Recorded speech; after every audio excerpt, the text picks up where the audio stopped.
Hey everyone, welcome to another session of CeerazzleDazzle Physics. In today's session, we're going to be talking about moments.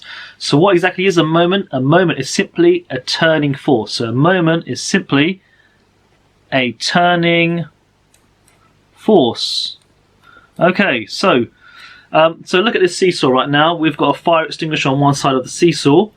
What will that actually do to the whole seesaw? Well, it will spin the seesaw in a certain direction.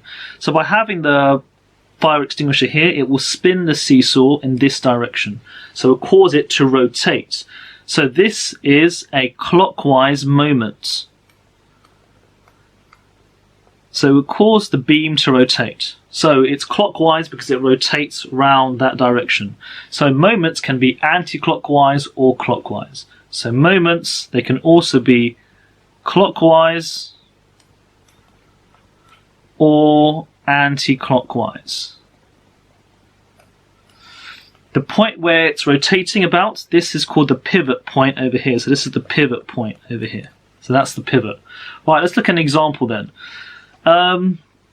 Well, here is the formula to calculate the moment of a force. To calculate a moment of the force, it is simply the moment of the force is equal to the force times by the distance. Let's put that down. Moment is equal to force times by the distance, and it's the distance which is perpendicular to the force. So this distance here must be perpendicular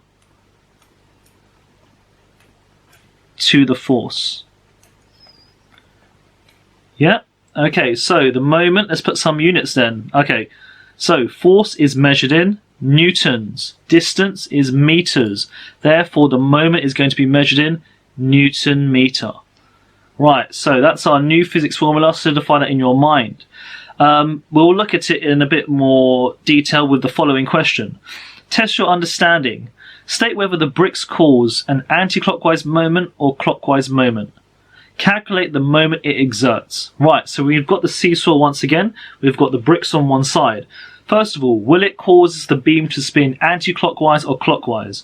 Well, if the pivot point is here, we know that it will spin the beam anti-clockwise. So this will be an anti-clockwise moment.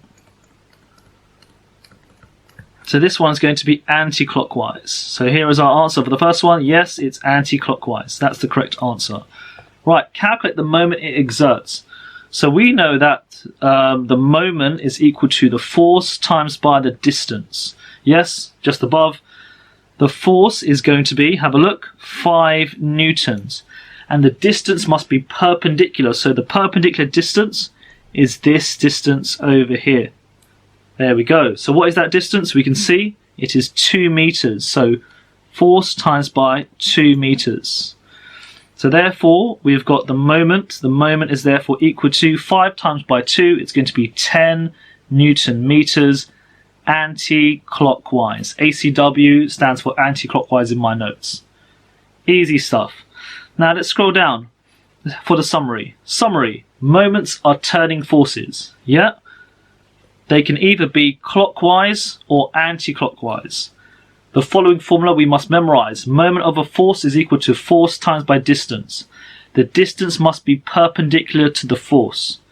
Moments are measured in Newton meter, force in newtons, distance in meters. Wonderful stuff. I shall see you next time for more cool physics with me, Mr. Ceeraz. Goodbye.